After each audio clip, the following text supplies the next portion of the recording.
92 पासून नगर परिषद इथं बालवाडी शिक्षिका म्हणून सेवेत आहोत। आम्हाला त्यांनी रोजंदारीमध्ये सामावून घेतलेला असताना शासनाची दिशाभूल करून त्यांनी आम्ही पाठपुरा करत असताना सुद्धा रोजंदारी न देता त्यांनी कायम वेतन असं प्रत्येक वेळेला देऊन शासनाची पण दिशाभूल केली आणि आमची पण दिशाभूल केली। आम्हाला कधी कोर्टातही जाऊ दिलं नाही त्यांनी। तुमच्याला कोर्टात गेला तर आम्ही सेवेतून तुम्हाला काढून टाकू अशा त्यांनी आम्हाला वारंवार धमक्या देत होते आणि त्यांच्या भीतीपोटी आम्ही कुठेही गेलो नाही। आमच्या बरोबर असणाऱ्या सेविकेला त्यांनी परमनंट केलं आणि मग त्यामुळे आम्हाला थोडीशी दिशा झाली आणि आकृतीबंध मध्ये बालवाडी शिक्षिकेची 15 पदनामा आहेत तरी सुद्धा त्यांनी आम्हाला प्रत्येक वेळेला डावलतेत। परमनंट शिक्षकांच्या बरोबरीने त्यांनी आमच्याकडून कामं करून घेतात। कदापि त्यांच्यापेक्षा जास्त कामं आम्ही केली असतील सर। प्रत्येक वेळेस सर्वे करतोय आम्ही। कोरोनामध्ये कामं केले, कुठलाही सर्वे केला नाही असं नाही, कधीही वर्ग आम्ही घेतला असं नाही। आतापर्यंत आम्ही वरचेच वर्ग घेत आलोय। फक्त आम्हाला बालवाडी शिक्षिका म्हणून नेमणूक जरी असली तरी त्यांनी आमच्याकडून सगळे कामं करून घेतलेले आहेत आणि आमची आता एवढीच एक अपेक्षा आहे की त्यांनी आम्हाला सेवेत सामावून घ्यावं। आज आपण उपोषणाला बसलेलो आहोत, आपली मागणी काय आहे? आम्हाला सेवेत सामावून घेणे ही आमची मागणी आहे। 2010 पासून आम्ही जास्त परिश्रम करून यांच्याकडे मागणी केली, यांनी आम्हाला दाद दिलेली नाही आणि 30-35 वर्षापासून आम्ही बालवाडी शिक्षिका म्हणून काम करतो। पण पहिले ते 7वी पर्यंतचे वर्ग आम्ही घेतलेले आहेत। तिथं तसं रेकॉर्ड पण आहे। आता हे लोमटस आहे म्हणून इथं प्रशासन अधिकारी आल्यानंतर आम्ही बालवाडी शिक्षिका म्हणून आहेत हे त्यांनी आमचे पद बघितल्यानंतर त्यांनी आम्हाला बालवाड्या खऱ्या दिल्या।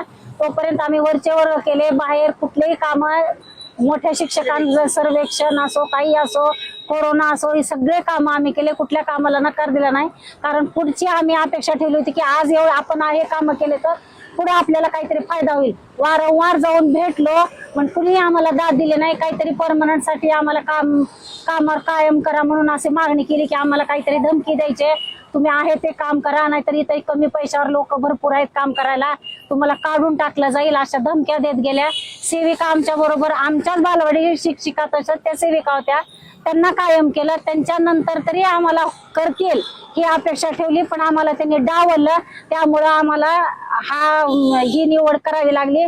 शेवटी सगळ्यांच्या मागं लागून या धनवडेताई आम्हाला भेटल्या। त्यांच्याकडे सुद्धा आम्ही 15 दिवस त्यांच्याकडे जायचं का नाही कारण पुढच्या भीतीमुळे आम्ही पुढे लवकर झालो नाहीत आणि त्यांच्याकडून ज्यावेळेस चांगला आम्हाला काहीतरी पाठपुरावा मिळाला नंतर आम्ही त्यांच्या हस्ते पुढचं कार्य चालू केले। आणि धाराशिव नगरपालिकेमध्ये इतरत्र धाराशिव नगरपालिकेत नाही पण इथल्या धाराशिव नगरपालिकेत 15 जागा बालवाडी शिक्षिका म्हणून रिक्त आहेत आणि पहिल्या पण बालवाडी शिक्षिका इथं 6 जणी घेतलेल्या होत्या।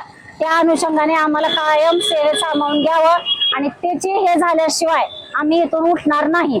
भले इथं आम्ही मरून पडलो हरकत नाही, हा शेवटचा पर्याय आमचा आता। आपलं नाव सांगा।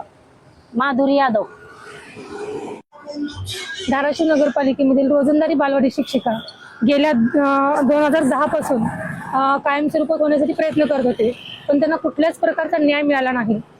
नगरपालिकेने त्यांचे कोटे शासनाला दिशाभूल करणारे प्रस्ताव पुढे पाठवल्यामुळे आज आम्हाला नाविलाजाने इथं आमरण उपोषणाचं वेळ आलेली आहे। आपल्या मागण्या काय आहेत? आपण उपोषणाला बसलेलो आहे। ह्या सर्व रोजंदारी बालवाडी शिक्षिका आहेत, त्यांना सेवेत सामावून घ्यावे इतकी आमची मागणी आहे। नगरपालिका आजपर्यंत 2001 ला जे प्रस्ताव गेला होता त्याच्यावर कुठल्याही प्रकारची त्यांनी पुढे मागणी केली नाही, कारवाई केली नाही। प्रस्ताव जशाला तसे थंड आहेत। ह्या गेल्या आम्हाला सेवेत सामावून घ्या तर यांना दडकावून पाठवायचे की जावा तुम्हाला आम्ही नोकरीवरनं काढून टाकू। त्यामुळे यांना आज उशीर झालेला आहे। जिल्हाधिकाऱ्याला निवेदन दिलं, पुन्हा आम्ही औरंगाबादच्या ठिकाणी निवेदन दिलं, नवी विकास मुंबई तिकडे मुंबईला निवेदन दिलं, माननीय एकनाथजी शिंदे साहेबांना निवेदन दिलं।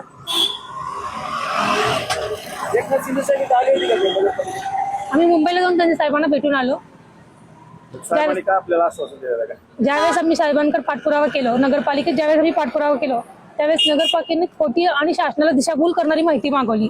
त्यावेळेस आम्ही स्वतः शिंदे साहेबांना जाऊन भेटले असता शिंदे साहेबांनी इथं जे काही ह्या प्रस्तावाबद्दल तरतुदीच्या कारवाईचा अहवाल पुन्हा रिपीट मागितला आणि त्या अनुषंगाने आता आमची फाईल सचिवांकडे आहे। तर ती फाईल आमच्याकडे 8 महिने झाले पेंडिंग आहे तर त्याच्यावर सुद्धा कुठली कारवाई होत नाही। धाराशिव नगरपालिकेमध्ये असं आहे का सर्वत्र अशी परिस्थिती आहे? धाराशिव नगरपालिकेमध्ये आकृतीबंधामध्ये बालवाडी शिक्षिका पदनाम आहे. त्यामुळे आपल्या इथं आधीच 6 बालवाडी शिक्षिका घेतलेल्या आहेत. त्या अनुषंगाने ह्या बालवाडी शिक्षिकांवर अन्याय होता कामा नये, इतकीच आमची मागणी आहे.